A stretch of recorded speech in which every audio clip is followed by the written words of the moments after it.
Hello, Tim, and welcome to another ATP Geopolitics video with myself, Jonathan MS Pierce. Help if I get my own name right. This is a Ukraine War news update for the 24th of August 2023, second part thereof. I'm literally just publishing my first part, so there it is. It's there for you. This is the second part of the news. As I've said, the first part was quite long. There's a lot of news coming out today. Goodness me, it's all going a bit crazy. Just on the Prigozhin thing, if you have time to speak to any of the Russian trolls in my threads today, just say hello to them. Say hi, guys. How does it feel to have your boss murdered by your other boss? Just just say that to the trolls. I'm sure they'd be very happy and willing to give their opinion on that. Right. Okay. Let's go to the front line. And there is actually very little information coming out on the front line because the bandwidth of information has been absolutely strangled by Prigozhin and by what's going on in Crimea. And even the helicopter being which was from 2 weeks ago, but the news of that being captured yesterday took up loads of bandwidth. It's really interesting that the front line itself is like taking a back seat big time. Now, my map here has not been updated from yesterday, but I will do that after this video, so don't pay attention to the pins or anything. But really, it's all about, I guess, Robotna, to be honest. Even the Velika Novosilka salient seems to be very quiet, and Bakhmut is very quiet. So, okay, a couple of general comments at the moment. I talked in my previous video about, and sort of yesterday in my whether the counteroffensive is failing or not video, talking about, I get the sense that the net is closing a little bit for the Russians. And I don't know if I'm justified in thinking that, and I don't know if it's my bias in me, in the wishful thinking fallacy, that I want that to be the case. So therefore, perhaps it is the case, or I give more value to evidence that supports that. It's called confirmation bias. So I need to be aware of that in my own thinking. However, there are more and more Russian sources coming out and being a bit sort of doom posting, and very negative in their appraisal of the situation at the moment.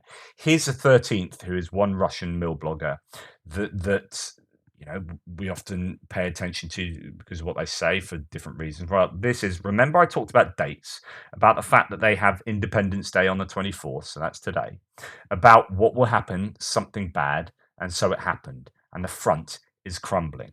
I just don't tell you about it. I don't want to believe in this damnation myself. I'm still looking for some justification for this. Do not be discouraged. The main thing is that now you are not afraid to die. Whoa! Someone came up to me and said, "Don't worry about it, mate. Just don't think about it. Just all you need to know is you're not afraid to die." I'd be like, hang on. What's going? Am I just about to die? I'm going to die, aren't I? It's really negative. But also the idea that this is Ukraine Independence Day and you have Crimea being effectively invaded by a special forces team. You have the S-400 missile battery being taken out yesterday. You have a bunch of S-300s being taken out. You have radar positions on Crimea being targeted. We have a potentially stuff going to happen in Crimea pretty soon, whether that's by missile strikes or drone strikes or what, we don't know. But this is really, really gloomy, this outlook by 13th. And the claim that the front is crumbling. There was something that came out yesterday. Was it a piece? It was ISW, and someone interpreting ISW's claims about how the Russian information space at the moment is really worried about what's going on the front line, right? And the claim was the Russians are more worried about what's going on the front line than mainstream media outlets in, for example, the US. So when you've got the New York Times and Washington Post saying, "Oh, it's all not going very well," but you've got Russian mill bloggers going, "Holy crap, it's bad. Things are bad. Stuff's bad. We're all going to die. The front's crumbling." You're like, well, hang on, how come the Western outlets are saying it's all going bad for the Ukrainians, and the Russians on the front lines themselves are going, Ukrainians are doing pretty well. It sucks to be Russian at the moment. This kind of leads into that. Now, I don't want to skew the narrative too much here, but I do get this sense. You've got Romanov, equally, ultra nationalistic military blogger and sort of journalist, saying, What kind of expletive is happening right now in the Kherson direction?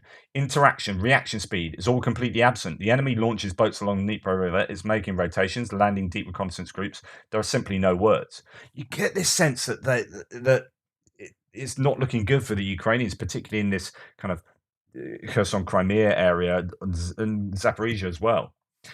Okay, Kenneth Gregg, the Finnish fighter that's in Ukraine, just give his appraisal. Sometimes he repeats what open source intelligence is saying, like pretty obvious open source intelligence, and other times he gives some interesting nuggets. Take them with a pinch of salt. Down in Kherson Oblast, the Russians have moved their 1,445th Motorized Regiment into Kozachi Lahiri to prevent a future advance in the area. Now, I don't know whether they've pushed the Ukrainians out from that area. There are different claims, or operational security means that who knows. The way he's phrased that implies that the Ukrainians are there and the Russians are trying not to allow them to advance even further. Um, but I don't know. They have also moved the 205th Separate Motorized Rifle Brigade to counter our growing bridgehead in Pidestepna. One starts to get really worried about what is coming. I mean, not worried if you're Ukrainian, worried if you're Russian. Now, just to let you know where Pidestepna is, this is a place just by Kozachi Lahiri. So you've got Kozachi Lahiri there and Pidestepna there. So there were claims that the Ukrainians had got this bridgehead and that they were fighting in two directions, one towards Pidestepna and one towards, into Kozachi Lahiri itself. So the bridgehead was there, fighting in that direction and this direction. But then we've heard nothing about this for some time. Russians claim that they have pushed the Ukrainians right out of that, but I don't know that that's true. So counter our growing bridgehead at that place. So no, sorry, Kenneth Gregg seems to think that there is a bridgehead that still exists there and that it is growing. So interesting.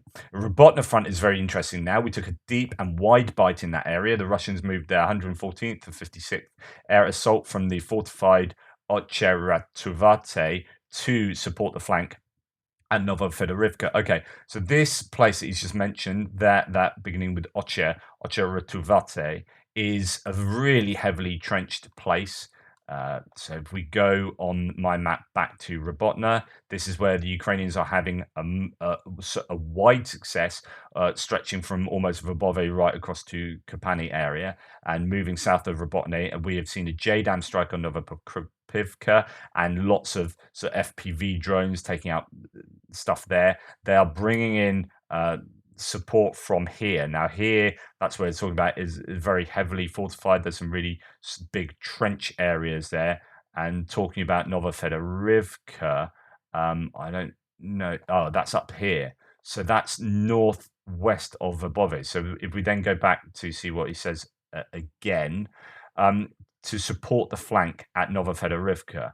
So they are moving troops from here to support the flank here, which suggests that possibly this area south of Novopokrovka that we know the Ukrainians have been trying to take for some time, this highway coming down there might well be quite important, so that they can maybe flank Verbova from the west and the north.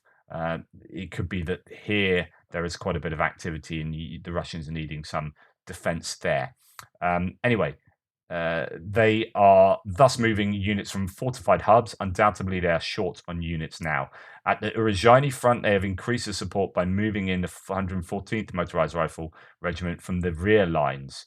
Otherwise, the remaining fronts are unchanged. So this is the claim that in Uruzhani, sort of area Velikanova Silka, that they're bringing in what reserves they have to try and help plug the gaps there and shore up the defences. Haven't heard too much explicit information about there. More information coming out of Robotna itself. So if we come on to that here, well, actually, the front as a whole, going right up to the Kupiansk area. So just to let you know, this is the very northeastern part of the front line where there's that red pin.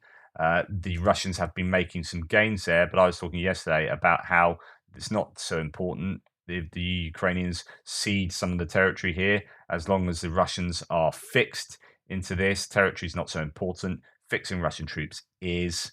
so they can't fight elsewhere. Operational situation in Kupiansk's direction to the northwest, north, and northeast of the village of Sinkivka. Positional battles continue. The Russian command withdrew part of the troops and offensive equipment from the Tavolzhanka um, region of the Kharkiv region to the Valuski region of the Belgorod region. So that's interesting. I've not heard this anywhere else, but that's to say, so Tavolzhanka is here, just sort of north of Liman Pashi and Sinkivka.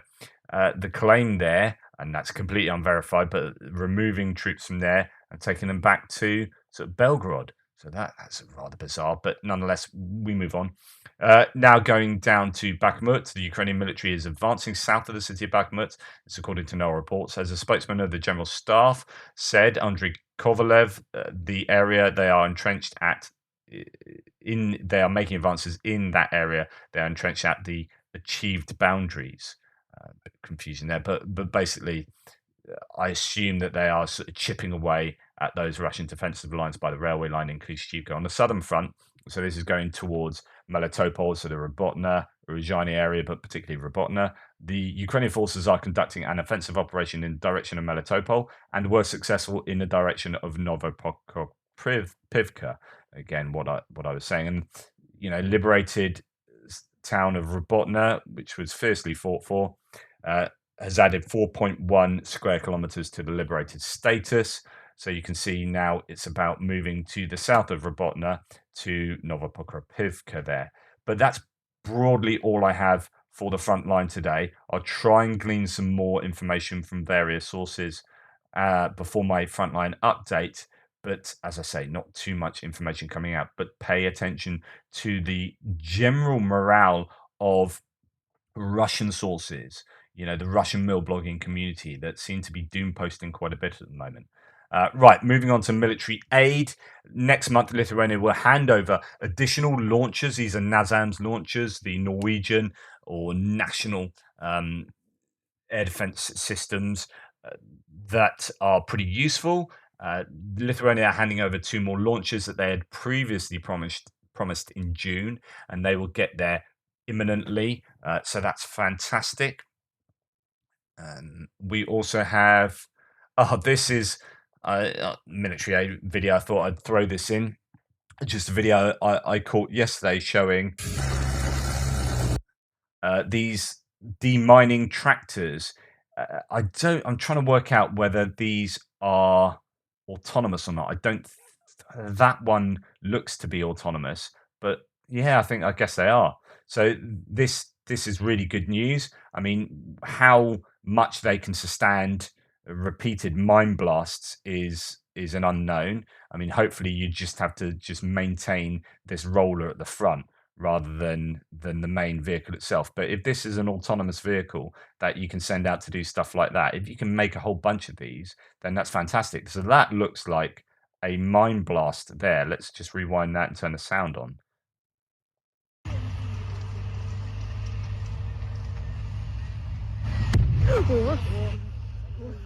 So there you go. And this looks fairly nearby to kind of farmland, to an area that doesn't look like a war zone. And there is a mine there, and it has exploded. Has it incapacitated?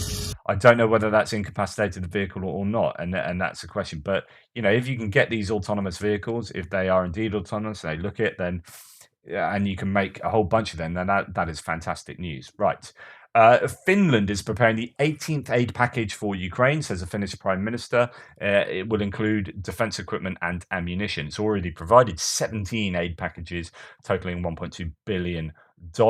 Japan will provide Ukraine with a variety of assistance to the amount of $7 billion, according or depending on its needs. This is stated by the Japanese Prime Minister, and they will use his experience and knowledge in the field of post-war reconstruction to provide assistance to Ukraine. Well, that's fantastic. They have a really long history of reconstructing after destruction. I mean, if you know about the bombing, yeah, we know about Nagasaki and Hiroshima, but the fire bombing that took place as well, Tokyo, so many other cities were hugely impacted by repeated fire bombings by the Americans after World War II. That they have pretty good experience at reconstructing torn down and destroyed locations. So good news from the Japanese there. Now, I don't know whether this is closing the barn door after the horse has bolted. The UK will proscribe. That means basically, these guys are illegal. The Wagner Group as a terrorist organization within weeks. I thought they'd actually already done this. I know there's been lots of talk about different nations starting to do this, but I don't think Wagner will exist. I wonder whether they do exist. Now, there was talk yesterday about Concord, like the business arm of Wagner, that had all the contracts with the MOD, Russian MOD, etc., that actually Concord had lost all its contracts and was not really functioning as a business entity in the way that it previously was. So there might have been signs that Wagner was pretty much over anyway. But now, with the loss of those three key personnel, uh, you wonder whether this is kind of a moot point. I would expect many other countries to follow the British example in due course, says Jimmy Rushing. Well, yeah, I mean that came out before the plane went down. Right. Canada has imposed sanctions on Russian individuals and companies responsible for the war in Ukraine, said Justin Trudeau. The restrictions targeted 29 entities of the Russian military, industrial, financial, and nuclear sectors, he added.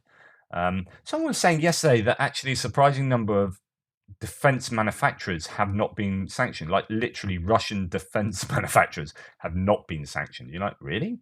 Hmm. Okay, German foreign minister is disappointed by the weak effect of Russian sanctions.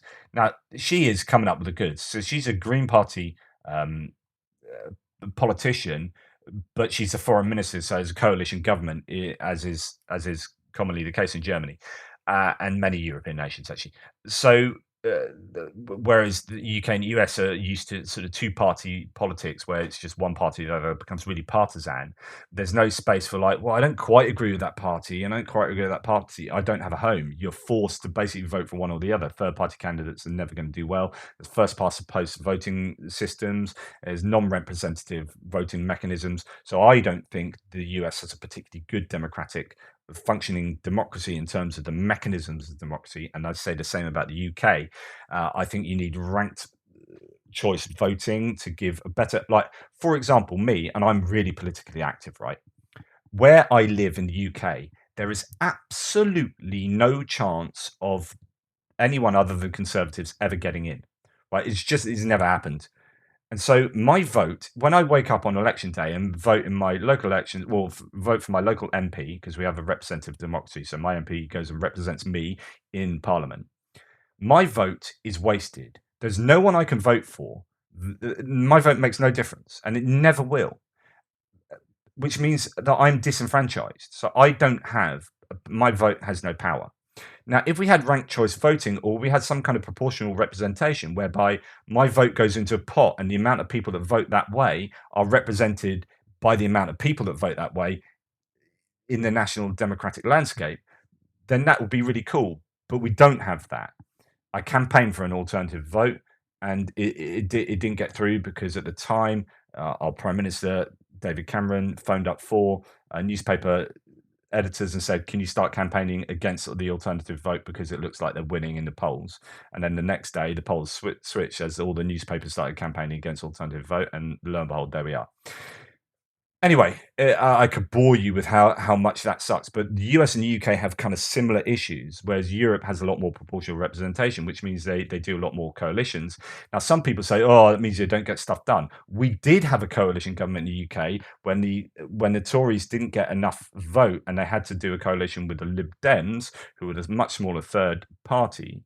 And interestingly, statistically, it was one of the most successful governments that got more things done, like in terms of putting stuff forward and getting it voted through. They had more stuff done under that coalition than otherwise than we've had in recent memory. So that's just absolute nonsense. Anyway, sidebar. German foreign minister disappointed by weak effect of Russian sanctions. German foreign minister Annalena Baerbock said that the sanctions imposed by the West against Russia over its aggression against Ukraine are not effective enough, according to Deutsche Welle DW. In general, economic sanctions should have an economic effect. However, this is not the case.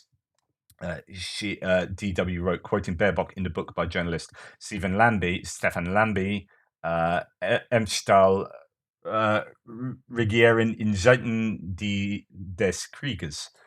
There you go. Zelensky met with US Senators Richard Blumenthal, Lindsey Graham. Lindsey Graham's not been someone I've been a big fan of over time, but actually on Ukraine, he is awesome. And for me to say that about Lindsey Graham is a big thing. And Elizabeth Warren. So Zelensky's met with them. I like Elizabeth Warren. You know, those of you who don't, you're going to crucify me, but I think she's cool. She fights for middle America and not for the corporations. Yeah, she's good and she knows her economics. We talked about the situation at the front and the priority issue of further strengthening the Ukrainian defense. We appreciate the bicameral and bipartisan support for Ukraine. So that's really good. There are three, differing politicians there. Talking with Zelensky. Zelensky knows his onions when it comes to who he needs to talk to and getting support across different divides, so on and so forth. Turkish President Erdogan spoke during the third summit of the Crimean platform and stated that Turkey doesn't recognize the annexation of Crimea. Crimea is part of Ukraine, he added. That's really important. Right, last night, I was so excited about this, and then the news of Prigozhin blew it out of the water, and I didn't get a chance to really look into it. I didn't even see it. Anyway, there was the Republican nominee debate. Trump didn't turn up for it. He's like, I'm too far ahead in the polls, don't need to. To be honest, it's probably the correct choice he made because it's more of a risk than a potential success. So he probably was the right decision. Who won, who lost? I'm not so interested in that because it's about Ukraine. Now, the winner, apparently, as much as can be said, or the person that seemed to come out the best was Vivek Ramaswamy. Right, he's quite a silver-tongued, slick speaker, and he's got good social media presence, so on and so forth. So the worry for me is he's literally the worst person for Ukraine. Right, he is advocating Ukraine ceding territory back to Russia. Now, if Ukraine's the only thing you're worried about, don't vote for this guy if you're a Republican and you get a vote for the presidential nominee. You may like him on other stuff, but if Ukraine's your thing and Ukraine is my thing at the moment, then don't vote for this guy. As the BBC says here, many of his views, they call him the winner, but many of his views calling on Ukraine to cede territory to Russia, using military force to secure the US-Mexico border, banning US companies from doing business with China are well outside the political mainstream, even within the Republican Party. Of course, it's not. It's actually that's the establishment Republican Party, but a lot of the base really kind of like that stuff. And it's really interesting to look at Fox News. So Fox News obviously don't like Ramaswamy, see him as a threat to. I don't know whether Fox is still pro-Trump or whether they're looking at someone else. But they have now started producing headlines that are not friendly to Ramaswamy. Ramaswamy was already a millionaire when he accepted a George Soros award. So obviously Republicans hate George Soros award. He said he needed to pay for law school. Ramaswamy reported $2.2 million income during the same year he accepted Soros's scholarship. So that's going to trigger a lot of Republicans to not like Ramaswamy. However, is that enough to overcome the fact that he is gaining quite a lot in terms of Republican support and airwaves and oxygen? Right. Okay. BRICS. Now, some of you have said previously, "Oh, don't worry about BRICS. It's just whatever." I worry about BRICS. Everyone has to start somewhere, and BRICS are an alternative to the US Western hegemony. And they are having a meeting now. Yes, Putin couldn't make it to South Africa. Xi Jinping did get there eventually. BRICS is Brazil, Russia, India, China, South Africa, but they've invited a shed load of other people to. There are all these people that want to join BRICS, and apparently they've invited Argentina. Bit of a worry. Brazil already in there, so now you're seeing a South American block almost that is antithetical to the US. So if you're US, how does that play out? Egypt, bit of a problem. They're a major player in North African area and the Middle East. Ethiopia, less so. Iran, problem. Saudi Arabia, United Arab Emirates, Okay, these are huge, like OPEC, oil, uh, huge players in the Middle East. Now, if they're in BRICS, then that is a problem. And apparently, their membership will begin on the 1st of June 2024. So you might not have been worried about BRICS 2 days ago. I would start worrying about BRICS now if you're interested in the US remaining at the at the top of the food chain, if you like, in terms of geopolitics and economies and economics and power and whatnot. Right. That is the end of my second piece. I'm sorry that I've banged on too much today. Thank you so much for your support. Really appreciate it. Take care, and I'll speak to you in my Frontline update.